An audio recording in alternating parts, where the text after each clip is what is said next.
Well, welcome everyone. Welcome to Life Changers Teacher Talk on Tech Ed number 2. So excited you could be here tonight. For those of you that don't know, earlier this year we had a Tech Talk and it was fantastic. And we just thought there was so much more we needed to share. So we're having a second version of this. So we're very excited. And as you know, educators have been teaching amidst the pandemic for almost a year now. And technology has become a very, very important element to learning and instruction. And it's proven to be critical for both educators and students. And that's why we have dedicated this second installment to this topic. Let's get straight to it. Let's introduce the panelists. We'll start with David and then we'll go in alphabetical order. Ooh. Hi, my name is David Morales. I teach at Mayfield High School in Las Cruces, New Mexico. I am the Enlace teacher, which stands for Engaging Latino Communities for Education. And I was the 2016 New Mexico Teacher of the Year and the 2017 NEA New Mexico Teacher of the Year. And it's a pleasure to be here. Thank you for having me back. Hi everyone, Micah Brown here, coming to you from Andover, Kansas. I am one of my district's technology and innovation lead teachers. I come from Little People World. I've taught first and second grade and wear a lot of different hats. Basically, lifelong learner and excited to be alongside these awesome educators and to talk tech tonight. I am glad to be here as well. My name is Samantha Neal and I teach high school English. And then this year I started teaching journalism, photography, and yearbook. And I teach it at Bueller High School. It's a little bitty school. Well, I shouldn't say little bitty. It's a 4A school in Kansas in a little bitty town. But I was a 2018 Kansas Teacher of the Year and just use a lot of tech and everything that we do every day. So I'm glad to be here. And I am Eric Crouch, the 2020 Life Changer of the Year Grand Prize winner. I am a 5th grade teacher at Double Churches Elementary in Columbus, Georgia. And I am really excited. So I am ready to dig in. Are you guys ready?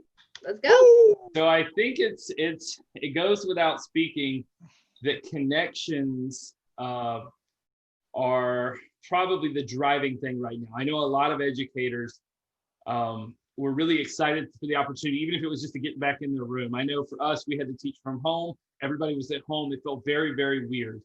And so even just being in our rooms to start the year, for me, it was very important because I could feel a connection to my room and my work.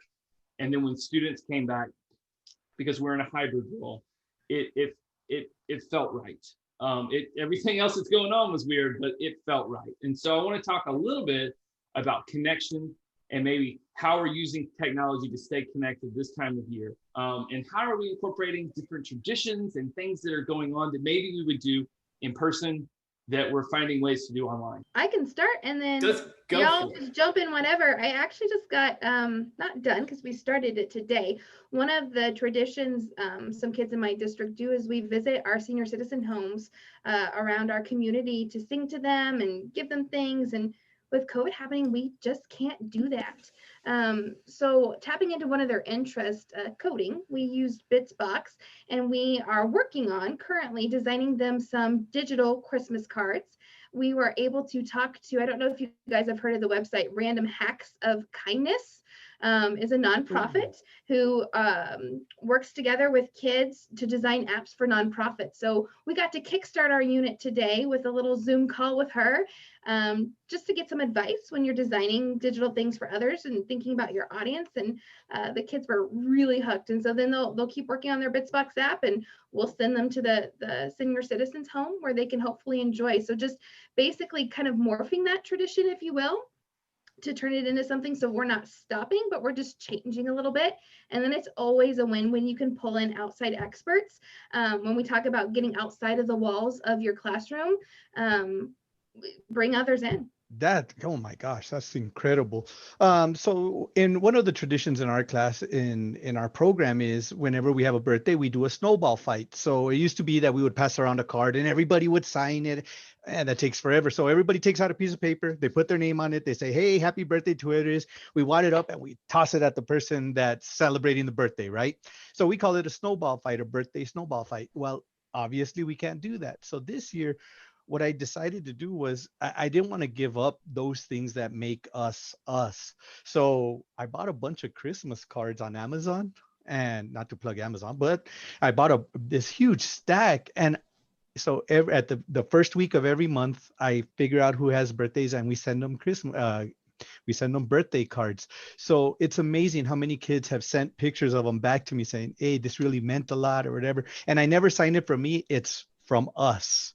So keeping those type of traditions, I feel has really helped keep people at least a little bit connected, a little bit more than just showing up sometimes. That sense of community is so important. Yeah. And I would say, like, at high school, it's a little bit different because we don't always get to do, like, we don't have those strong traditions always. But I've noticed that with my students, I saw the need for connection. And so we're using this to start new traditions. So we watched a TED Talk a few weeks ago called The Secret Kindness Agents. And we have been using it to think of ways to do kind things for others. And much, Michael, like you talked about, we are going to be like creating a video where we wish Merry Christmas to the senior citizens in our local retirement home. And right now, my students, one of our acts of kindness is, and they're loving it. Like today I had, in one of my classes, I only had 4 teenage boys.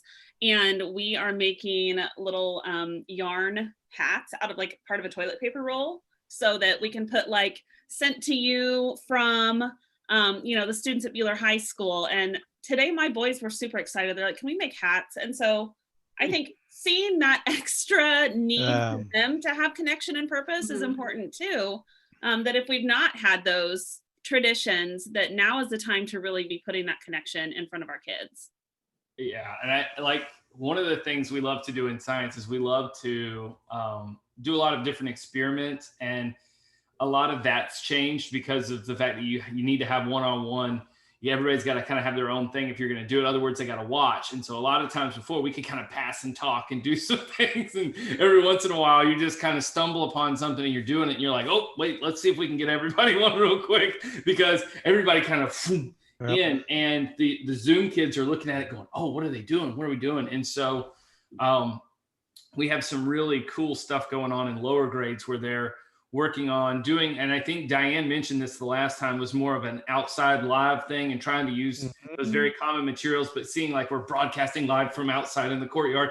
See if you can go outside at your house and find some dirt, because we can't give you any dirt. We can't give you any dirt. We could definitely put some dirt out in front of the parking lot if you need to come by and pick some dirt up so that you can do the experiment, but there's probably a place you can do it. And you want everybody to have that feeling that we're all in it together. And I think even the kids are feeling that, because before, you would have never thought a kid would have felt left out if they weren't getting to do a school assignment. That's just not a traditional thinking. They would be like, sweet, I got out of the assignment, but they're longing for it. And I feel like that's that deep connection to school, that something just feels right about being in person and doing things with the kids.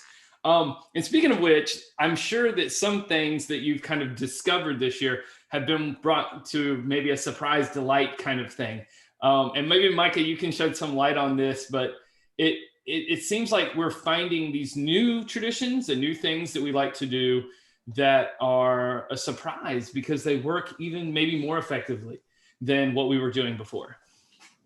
Absolutely. So the concept about surprise and delight is basically just getting kids and adults just engaged, because we know there's a huge difference between engagement and compliance. And so how can we get all learners invested in what we're doing in the process? And so they're just those tiny little things that kind of hook them. Back in the day when we had to make the traditional lesson plans, it's like, what's the hook you're going to start with? Well, surprise and delight isn't necessarily a beginning hook. It could be kind of snuck in the middle of a lesson or an activity that just keeps them wrapped in. One of my favorite activities that I do with kids are breakouts. If you're not familiar with Breakout EDU, I highly recommend you check it out. It's basically escape room style, but with boxes. And with COVID and things like that, Eric, you mentioned earlier, like, hey, grab one for everyone.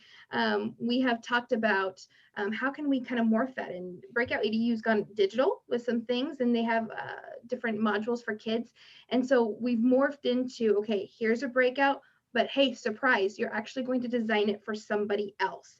And so that brings that, I'm owning this and I'm going to create for someone else. I think there's a huge kind of piece when kids and us really are doing something for someone else.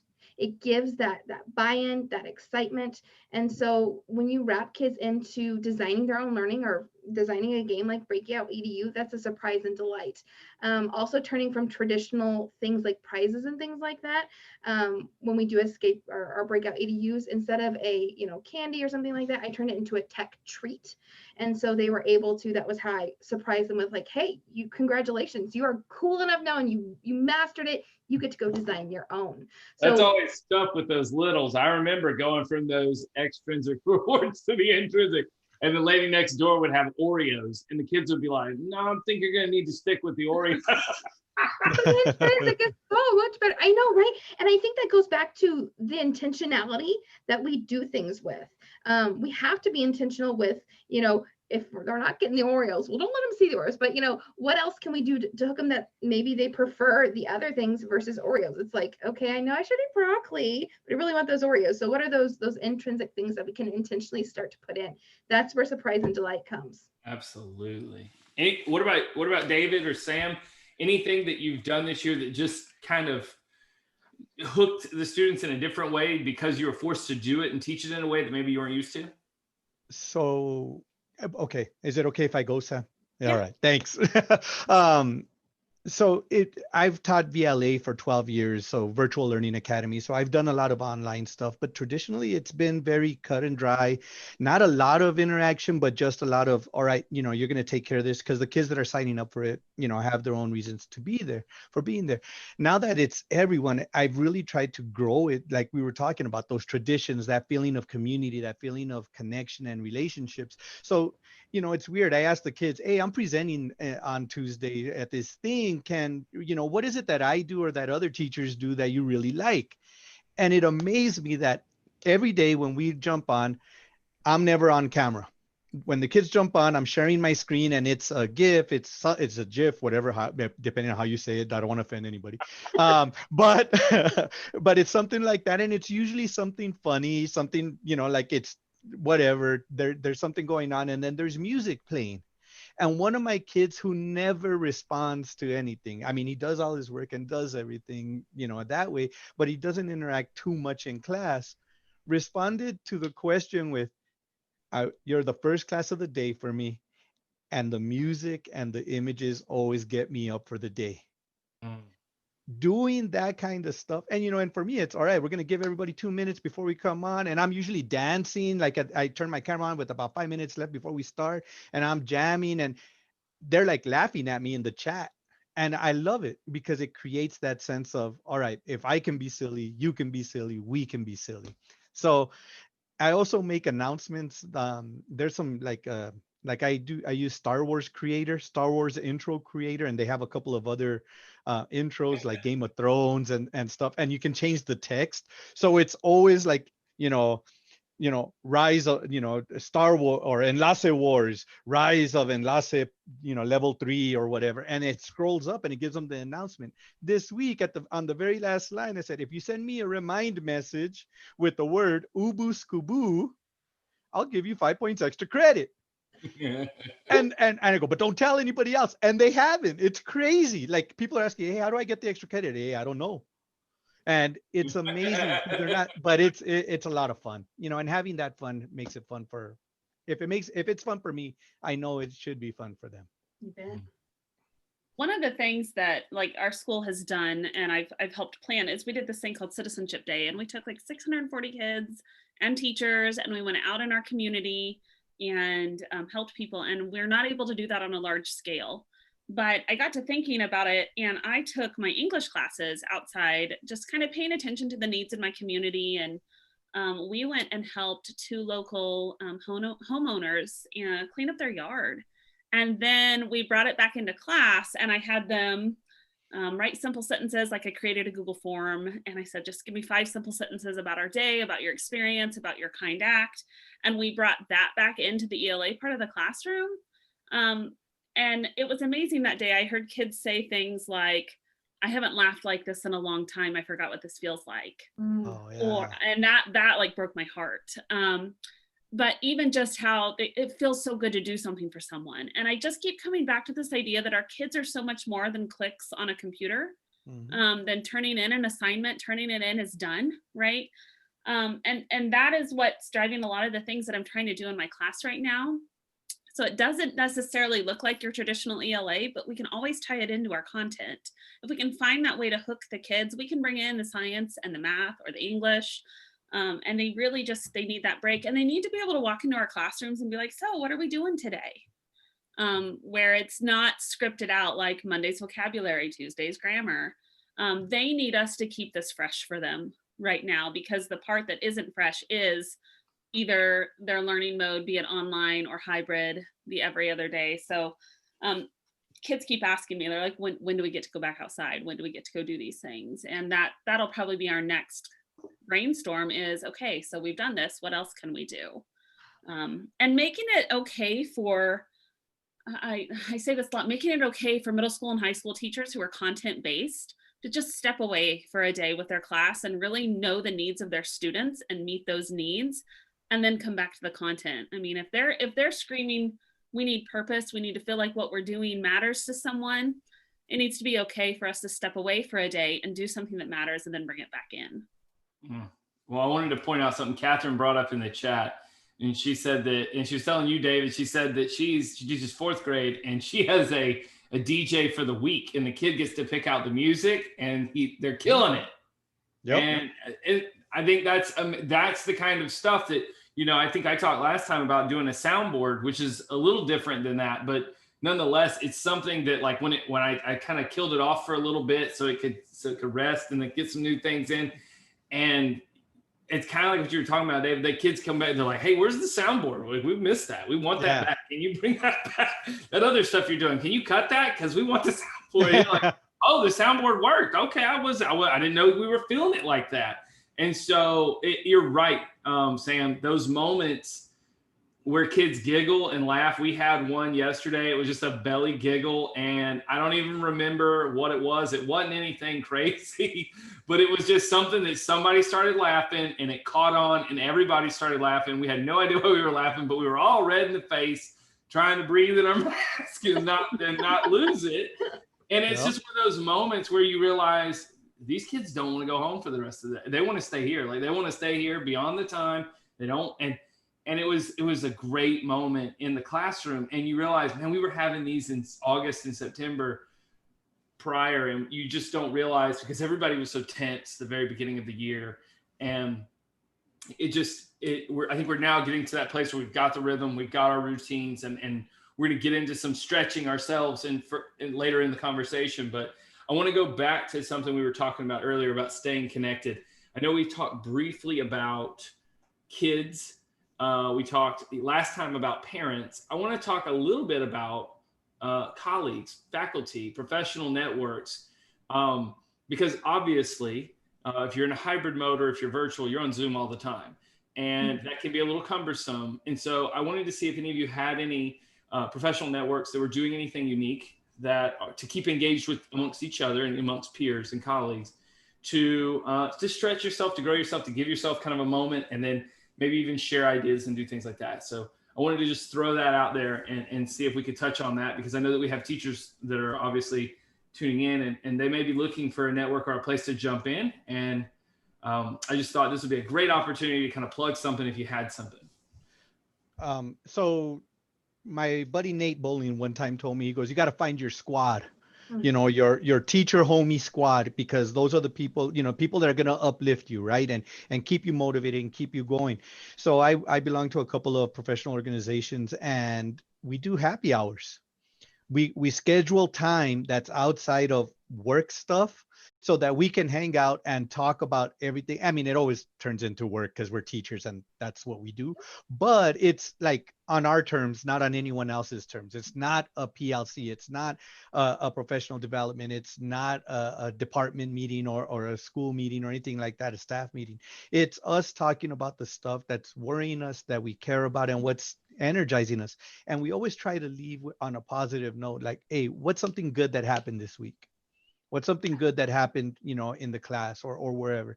And that way we can kind of take a deep breath, be able to catch ourselves, and be able to have that energy to keep doing what we're doing. Because if we're taking care of ourselves, we can better take care of those kiddos in front of us. I love how you say that you are intentionally doing that.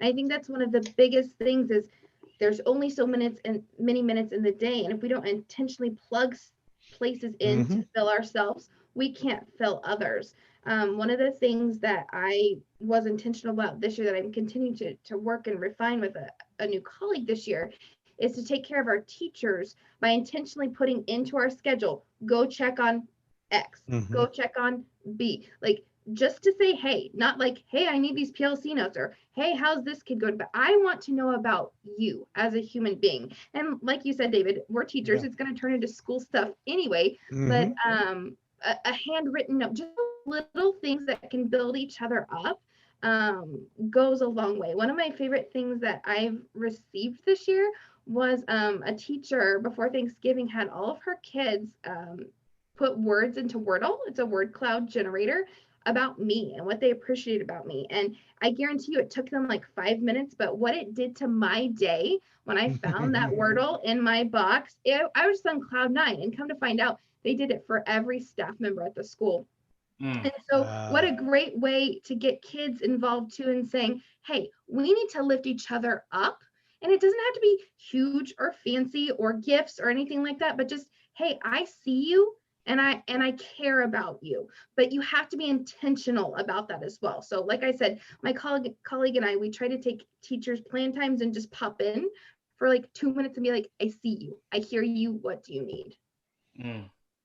You know, and Micah, talking about that too, like from the teacher's perspective, we can be the ones to start that.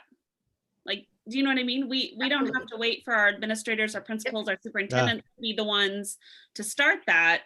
We can be the ones to start those notes, or start, I know in Kansas, we were working on sending out letters that were just like, hey, I see you, you're doing a great job. I sent one to a teacher in Southeast Kansas and just put a little card in there that said, hey, pass this on to another teacher. Yeah. And then I think about in my own building and my own area, I use apps like Marco Polo so that I can see people's faces and just interact with them in a different way. Voxer has been something that my department uses all the time. And then of course, TikTok, like finding the right TikTok for the right person and being like, oh my gosh, this is so you.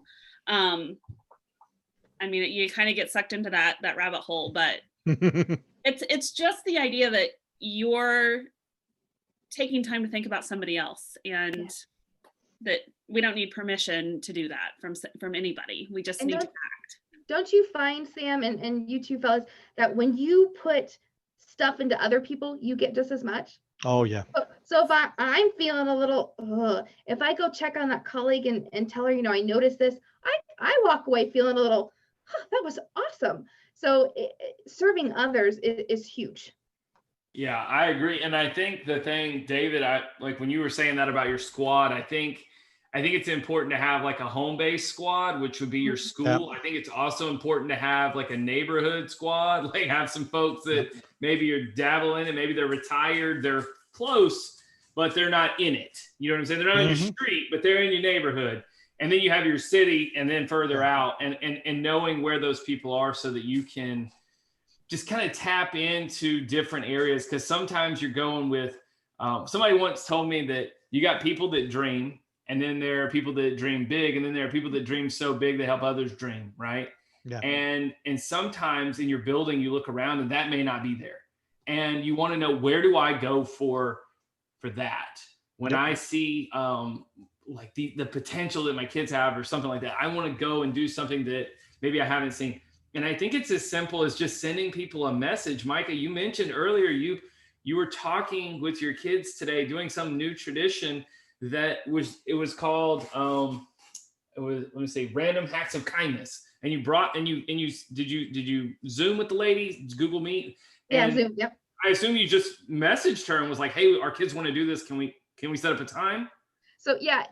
In my classroom, I had what was called a Moby effect. I don't know if you all are familiar with Brain Pop, but in my second grade classroom, thinking about the water cycle, I could dance the water cycle. We could make bracelets, but as soon as Moby, the robot, beeped about it, they got it. It was gospel. And so that's my thought on, I can say stuff as much as I want, but an outside expert brings even more meaning to it. So I knew we wanted to do that project, and I was like, I don't want to just be like, hi guys, we are going to create a app because we're going to be, I wanted someone who was doing it. There are people out there that are experts about what they're passionate about. And so this nonprofit gal, she gave us advice. And I mean, there are people who are passionate about soap. Like, tap into people and their passions and let your kids learn from that. And so she said it way more eloquently than I could have ever had. And they had a charge from, you know, someone else who wasn't the teacher that they see every day. So it adds that extra, you know, so like we talked about earlier, that surprise and delight and kind of that charge to go get it. And Sam, you mentioned about being the one that initiates it. I think a lot of times we're guilty of kind of going, oh man, I really wish there was a Game of Thrones group. We could be teachers, but we also like this, but we're not always looking to do that for ourselves or for our community. And I think it's that stepping out and saying, you know what, I'm just going to shoot my shot. And if they say, hey, look, we're not interested in Game of Thrones, then you go somewhere else. Or if they're not interested in soap and they don't want to do, you know, boutique soap, then hey, we'll go somewhere else or whatever. But even in that, if you're doing chemical reaction, that's how we find stuff like that. You're like, oh, there's people that make soap for a living, and that's all that is chemicals. And here they are mixing things together. We could bring them in for mixtures and solutions or chemicals or whatever we want to bring them in for.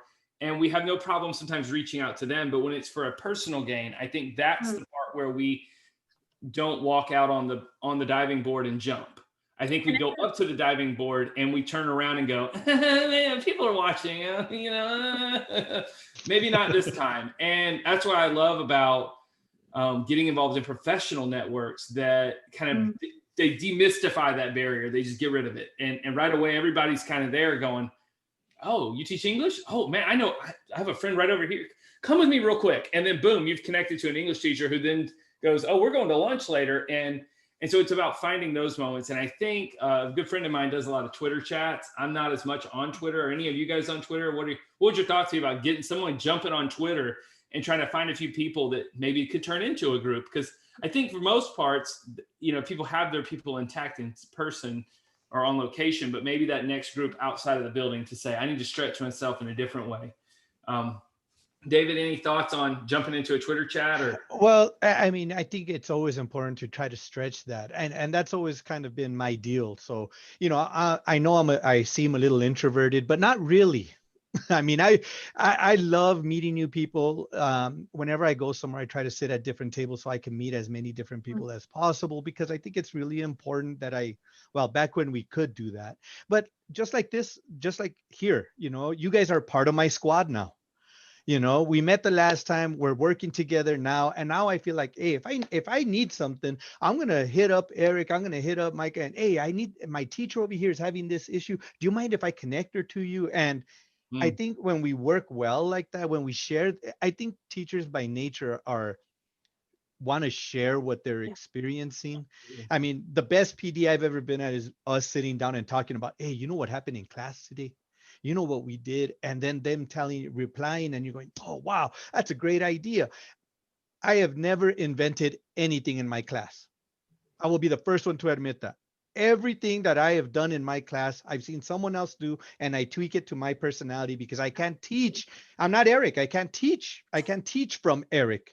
I teach from David. I can't teach from Sam or from Mike. I teach from David. You know, going back to the traditions piece, we do a white elephant every year in my classroom, a white elephant gift exchange. We can't do that this year. So we signed up for Elfster. I asked the kids, hey, who's down? And they said, yeah. So they registered, they're taking care of it. I'm facilitating and making sure everybody gets what they need, but they're going to be able to exchange gifts, because I think it's important that we, you know, and as a staff, my department, we're doing that tomorrow, as a matter of fact, because we had just talked about, hey, we can't lose this. We have to, again, that intentionality that Micah's talking about. If we want this to continue, we have to make it happen. And right now, it's about the kids, it's about my colleagues, and I want to make sure we keep moving in that direction. You know, stay positive. And if any of you are from our staff and from my department, make sure you show up tomorrow. All right. Okay, so let's jump back into students and let's talk about Because one of the problems I know a lot of people had, and a couple of questions that came up the last chat, was about kind of willing students or getting students to turn their cameras on. Some districts have rules where they have to have them on and some don't. And I think we all want to see the faces of our students. We want to see them. We want to engage with them. We want to kind of read the room so that we know if our jokes are really terrible or if they're just kind of terrible. But we want that contact. We want, because that's a part of this. This is a big part of connection, is being able to see each other, even if we're not talking, is just seeing each other. And so what kind of challenges or things are you guys doing to shake it up? I know, David, you mentioned earlier about the music and the intro when you start class to get people excited and the extra credit. What are some other ways that you guys are trying to kind of convince students that this is a good idea? I need to turn my camera on. I think that's a really hard, I mean, it's really hard. And one of the things that I don't know that I've been successful, we don't have a district policy, but I have some students who right now, our numbers are so high, they're in full remote, even though we're in hybrid. And I think it's so important that even though they're home, they see us. And so I use Flipgrid, and I have a grid that I just call hybrid students. And I create like a folder for each one of my students who is gone, and I make it hidden so nobody else but them and I can see it. Mm-hmm. And I just try to check in so they can see my face and say like, hey, how are you? Like, send me another message here. Let me know how you're doing. Is there anything you're needing from me? Or even like, just tell me something good, or what's something that's, made you proud or made you happy. So they get that chance to have a conversation with somebody outside of their house. We, on our hybrid days, we are not required to have them hybrid into class. So it's almost like my classes have become two separate classes. I've got my A class and my B class, even though they're both 6th hour. So this just allows, like, we have kids who aren't comfortable remoting in if it's not their day, but it does just allow us to have a conversation. I love that, Sam. And I love Flipgrid too. I would put Seesaw in that mix for our little people. I think that contact, like you said, outside of their home is really important. And even in, back in the day, you have those kids who are in class with you that never raise their hand. I mean, I literally can see them. I can read them, Eric, to see if my jokes are, at least get a little smirk. But if their cameras are off, I can't see that. And so I think it's really important. Like, Sam, I really appreciate how you are going outside of the box, because on a Zoom call, maybe those kids are still not ready to raise their hand or speak out. So utilizing technology like Flipgrid or Seesaw to start building that connection to make them feel comfortable. Eric, you mentioned earlier, putting yourself out there. Kids have to do that too. And so the safer we can make it for them and scaffold it up, I think the better. You just can't be expecting them to be like, Zoom, hello, here I am. We're not all made that way.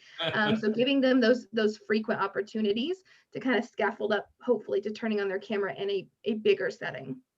So I completely agree with that. I think just like when you're building relationships with the kids in the classroom, you have to create that safe space where they want to turn on their cameras. I literally ask them, because I tell them, look, man, I can't just sit here and look at boxes with your names in it.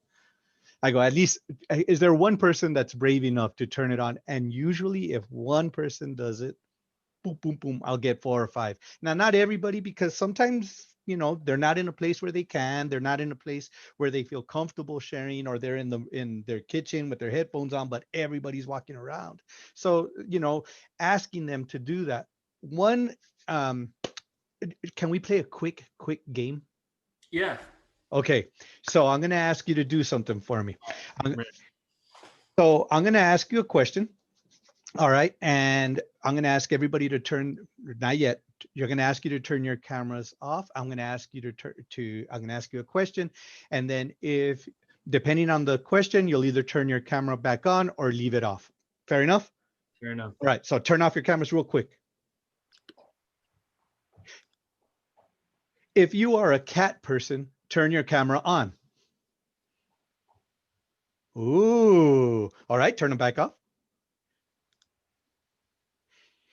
If your favorite color is red, blue, or green, turn your camera on. Ooh, interesting. All right. So you guys could turn your cameras back on, but you can see how you can start conversations this way. You could create a warm up this way. You could create like, in class polls. All right. If you feel like this person's right or that person's right, if you're teaching history or anything like that, you can actually create interactive polling. So instead of raising hands and lowering hands, you can actually play with the camera, and the camera itself turns into a tool you can use, and maybe, just maybe, you'll get that one kid that doesn't ever turn their camera on to turn it on. And I always take pictures at the end of our Zoom calls, and we make movies, our year in review movies, so we don't have class. So I go, all right, turn your camera. If you feel comfortable, turn your cameras on. Anytime I tell them that they have to, they don't want to. But if I've asked, hey, I need you guys to do me a favor, help me out here. Can you please turn your cameras on so I could take this picture? It's amazing how often they'll flick them on. So I'm like Samantha, I'm in high school. So the kids, I could never get them to be quiet in class, and now I can't get them to say a word. So I'm having the opposite issue, but it's getting better. And the kids, as long as we create that safe place for them to share, I think they start getting in that groove. It's crazy how that room noise is, it Yeah. drives you nuts when it's there, but when it's gone, it drives you even more insane. Like, it's like, what is good? Something's wrong. Like, where are all my people at? I That love energy. that. Yeah, and I mean, it's like a buzz, Mm-hmm. constant pulse on everything. Okay, so we've been through about 8 months, almost an entire school year. And so I want to ask, what has gotten better? What have we gotten better at? What's gotten easier as far as technology is concerned? And then what maybe has become more difficult? So, and maybe you can answer both in your answers, but what's gotten easier for you, and maybe what's been a little bit more difficult?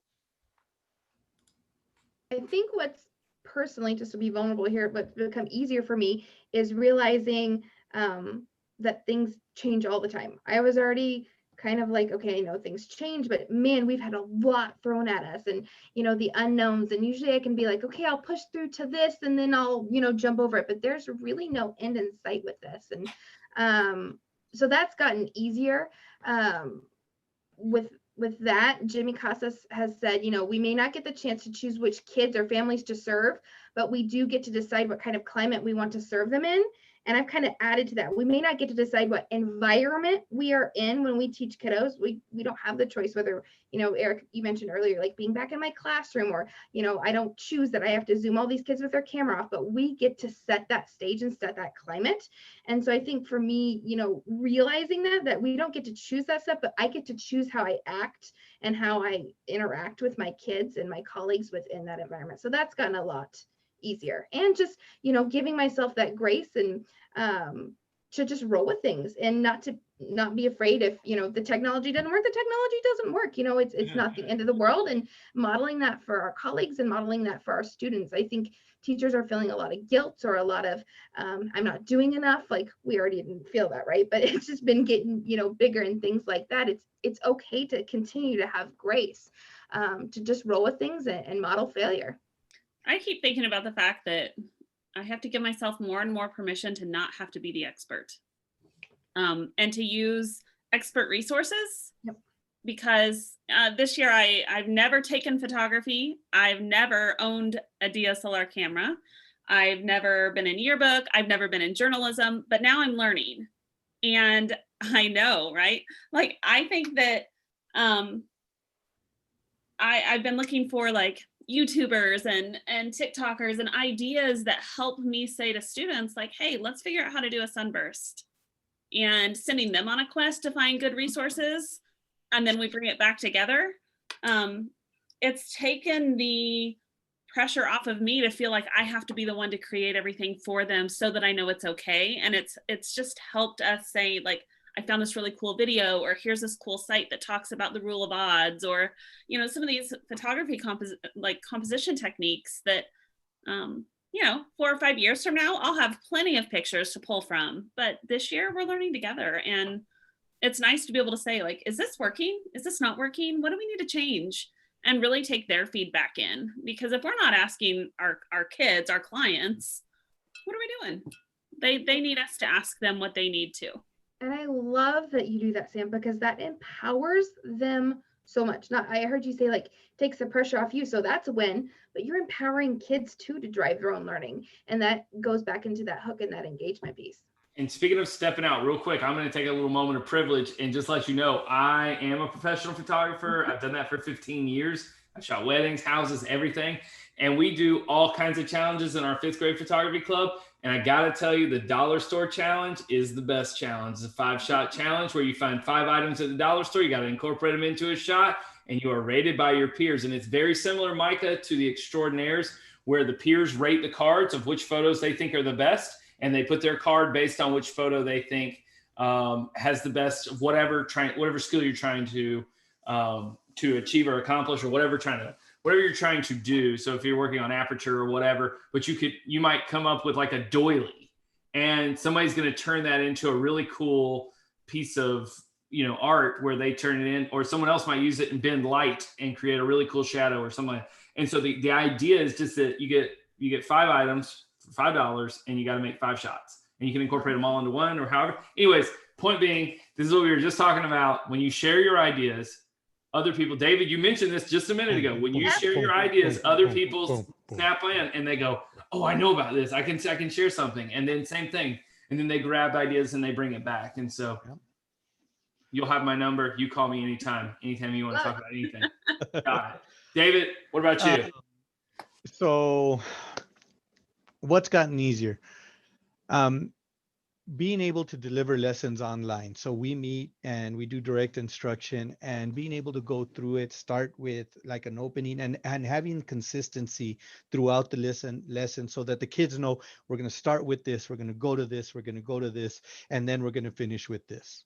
And that consistency gives, and when I asked the kids, I like going to your class because I know what's going to happen. And having that type of consistency is, I think, settles them, for lack of a better word. What's been difficult and what continues to be difficult is, hearing the stories, because when you give yourself to the students and you make yourself available for them, and you let them know that you care and that you really want what's best for them, they share those things with you. I've had so many kids this year have family members, friends pass from COVID, and had families who, are having to move out of their house and go to other places, and being able to find ways to support them. These are high school kids that I'm talking about, and they understand, they get it, not that the littles don't, because they absolutely do, but it's different. And that's been incredibly challenging. There's a quote that always sticks with me. It's, the best thing about being a teacher is that it matters. The hardest thing about being a teacher is that it matters every day, by Todd Whitaker. And it's I have to show up for them. Regardless of what's happening in their lives, I have to be there so that at least I'm a constant pillar for them, something that they can lean on, something that they can depend on, someone that can catch when they say those things, catch them before they land on the ground and shatter, and hold on to them and really let them know, hey, I'll do whatever I can. I talked to a kid today I hadn't talked in 2 months. Every week I was sending her a message. Hey, just want you to know, checking in, making sure you're all right. I haven't heard from you in a while. Let me know. And she responded today. And hey, I'll take, that's a win for me. She goes, hey, I'm sorry, just been dealing with hey, I get it. Let me know how I can help you. And that's all I can. In my mind, that's all I can do. I can just invite her to share, so that if she's motivated and she's willing to do something, man, I'm right there. Let's go. I'll drag you through the mud if I have to, but if you're willing, I'm there. And that's the hope. So that's what's been challenging, but being able to go through a lesson now, plan it, execute it, and have it go the way I'd like. It's been nice, because at first it was like, all right, how am I going to do this in my style? I'm going to piggyback off your difficulty. That is the same for me. I think just hearing the stories when they were in person was tough. Now that there's separation, it makes it even more difficult. Had a fellow this morning when we were talking about, like, our kids are having to make a decision now about whether or not they're coming back the rest of the year. That's it. Last decision you get till December 8th. That was today. And I just kind of put a feeler out there and was like in the chat, I was like, hey, who all's, coming back, message me privately. And, I got several of my kids are coming back, and one of them was like, hey, can I talk to you after class? And he was like, I really want to come back, but I can't, because of where we live. And if we change anything, it would mean I wouldn't be able to be in your class. So don't say anything. Yeah. I was like, oh, that breaks my heart. Yeah. And he's like, so I'm choosing to stay here, but I really want to be there. And that never gets easy, hearing anything like that, and hearing, And I would say that the biggest success is learning how to take it 1 minute at a time instead of a lesson at a time or a segment at a time, and then taking the minute and turning it into momentum. Yeah. I think the issue is that before we kind of knew what worked. We had a rhythm, we had a pace. Yeah. And you come into this and you go, oh, I got a great idea for a great lesson. And you come in and you're like, oh, was that a 5-hour lesson? And feel, it's just 20 minutes. It feels like forever sometimes because it doesn't click. And so you're just trying to find that one little moment. Maybe it's a giggle or a laugh. And then you ride that and turn it into momentum for your work. And I think that, to me, has helped me be able to better plan, be a little bit less precise about how exactly I think everything might go, and be a little bit more flexible. I think, Micah, you mentioned this too. Just kind of saying, okay, this is the general idea of what I would like to see happen. This is the direction we need to go in. Let's see what sparks and what hits. And when we find what hits, we're going to push that train, and that's what we're going to ride. And so, all right. So as we wrap up here, I do have one more question for each of you as we get ready to kind of push into the next year. We're halfway through the school year. And as we go into January, I know a lot of people are going to be looking to try some new things, because some people have kind of found their bearing and they're going, okay, I'm ready for something different. I'm ready for something new. I want to add a tool to my tool belt. So what is something, or maybe two things rather, that you're going to try in January? I am also a teacher of teachers, so to be very vulnerable, one of the things I'm passionate about is giving teachers the opportunities, different kinds of opportunities for professional learning. So instead of hey, read this book, answer this question, my team and I are really looking to shake up how we do things and give teachers more choice. We talk about voice and choice for kids all the time, as we should, but we need it as professional learners too. So going back to finding your squad, finding your hashtag, finding that teacher on TikTok that inspires you, and learn where you are most comfortable so that you're moving forward. So I'm looking for different kinds of formats for professional learning. Anybody out there, this squad, or anybody listening that knows a little bit about gamifying and badging a little bit, might dip my toes in that as well. So just really being open to new different types of technology so that teachers can have different choices and self-paced options for professional learning. I keep coming back to, like, whatever my students are doing, it needs to be able to be used by somebody else. I think about a friend who last spring kind of challenged me and said, what is it that students are reading or writing that other people would benefit from? And so I don't know, I keep having this idea that somehow I need to make my kids feel as though they are experts at something, because they are, and get them to identify that. And so I keep thinking, like, 2-minute tips. How can I get them, like, the best way to learn something is to teach it. And so, like, I've learned how to use the DSLR camera because I've had to teach it, right? So I've taught myself so that I can teach others. And I just keep thinking, like, 2-minute tips. Like, what could I get my students to create a stop motion or a video or some sort of visual, and then we share that with the grade school teachers in our district, so that they, like, hey, let's see what, the high school kids have for us on a 2-minute tip. And it might be an art tip. It might be, hey, here's prepositions and this is what they do. It might be, I don't know, a quick science experiment that, we've deemed safe that they could recreate at home, but just to challenge them to write a script and do the videography and do some different things there. So that's one of the things, but I really want to partner with some of our classrooms in our district. And while we're not doing pen pals, using Flipgrid as a means to have students practice their reading and have my students give them feedback, or have students write, my son's a 4th grader, maybe have his class if they're writing a paragraph, share it. And then my students come in and give them those tips. Like, I really liked this. This was really strong. What if you did this? And teaching my kids the power of yes, and what if you do this? I feel like so much of what I'm so tired of people saying these kids are so behind after this year. They're really not. They're behind. I know, like there's some magical line or number. Yeah. But the things that we want our kids to do is to be able to like and see this problem and do something about it. You know, whether it's as a staff, like I need to be able to connect with other Game of Thrones people, or we want our kids to do that. So if our kids can say, this teacher did these things and helped me get through a pandemic, or this activity brought me purpose and got me through a pandemic, that's a little bit different than I learned this standard. And don't get me wrong, those are important. That guides what we do. But we've got to put the purpose behind it. So somehow I want to partner my kids with other people and make their learning usable by others. I love it. And that puts the humanness back into what we do. I love it. So I want to make my kids laugh and have them jam like my big dog right there, Eric Crouch. You know, he's the main man right there. So if I can make him laugh, look, did you see Micah? There she is. So the hope is to be able to, one, bring the kids joy when they're here.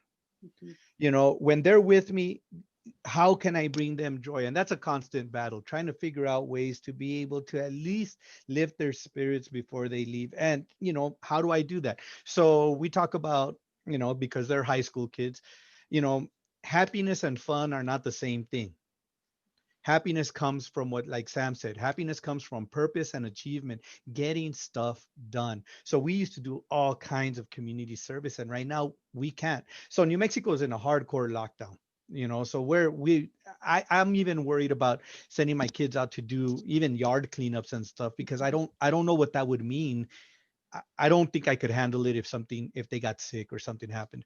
But, you know, what are some of the things that we can do along those lines? So, you know, every year we've brought in experts to present, and now we're bringing in, I had the superintendent of our district come in and talk to my seniors and talk to them about, hey, so this is what graduation is going to look like. This is what this is going to look like. And she did that with all the seniors just this past week. So to have her in our class just with us was really cool. And to have other people, we partner with our local medical school, our Burrell College of Osteopathic Medicine.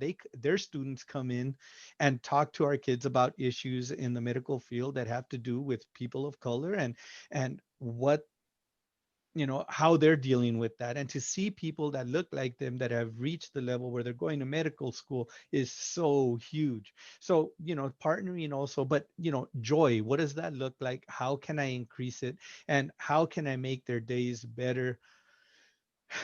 Not worse. I mean, because they'll leave my class sometimes because of the work they have to do, and they're like, oh my God. But not because, you know, at least try to make them laugh within that space, make them happier, at least within that space, feel supported. So that's the challenge for me. I think one of the things that I want to do, two challenges. One is a personal, actually they're both kind of personal, but one is more for others. But one would be is to get my YouTube channel back up and rolling again. I think for the longest time, we lost kind of the fun in filming and making something every day. That was more of like a documentary of our day. But I think this is a really interesting time to look back, and will be to look back on to see how things were. And besides, it added an element with the kids where they were involved in the making of everything and learning how to do production. And I think, to me, that's something that I've just kind of found myself thinking about more often. And I'm thinking, I think now's the time to jump back in. And then the other thing is, and maybe this is a challenge that somebody else needs to hear, but for me, I know that for the longest time, I was like, oh, I got to be right here in front of this camera so that those Zoom kids can be right here with me. And I don't think they care if I'm right here at my desk. And so I've given myself permission about a month ago to get up, teach from all over the room, and just teach like normal. And so I actually run 2 different Zoom calls at the same time. I run my desk view, which then points back and gives a whole room view, back of everybody else's head, front of me, and then gives the front of the room and everything. And then there's the actual like shared screen at the front of the room that I'm actually using for whatever we're doing, that they can see in a bigger view. And so it just, to me, it feels more of a natural way of teaching. And it just took a minute to be like, oh, I got to leave the Zoom kids. So then I actually turned and got a third device on the Zoom and had an iPad up really close with just all the kids' faces. And it's tilted up really low on the floor. And that way, when I'm talking, I can look out, and then I can kind of look down and just kind of thumbs up, double check with anybody. And then, of course, they're all on our surround sound in the room. So if they need to unmute, you can give them the sign for unmute and share what they need to share. And you don't have to be right at a desk. And I think there was just a boundary there that you just felt like I needed to be really close to my desk because I have the controls of everything. And I think we get control center mode. We feel like we need to have all the buttons accessible to us at all times. And we forget that that's not the best way to do things. And I think that's something that I'm going to challenge myself to just make a permanent mainstay moving forward.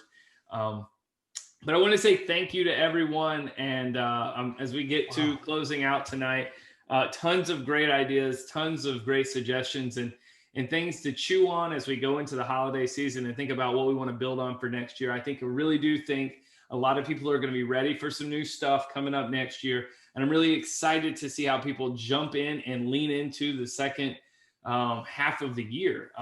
I wanted to say too that the Teacher Talks will be coming back in 2021. And there's also going to be a podcast that's going to be really cool. It's going to be focused on the Life Changer nominations and former Life Changers that have been nominated and their stories. And it's going to be really cool, highlighting all of the good things that they're doing in education. And again, it'll be someone that could be a person that you could reach out to, because you'll probably have something that you would want to do or that you've seen that they're doing that you want to know more about. And I know teachers love to share what they're doing in their room. And then as you saw here in just this Zoom, when we started sharing ideas, other people were compounding those ideas with other ideas.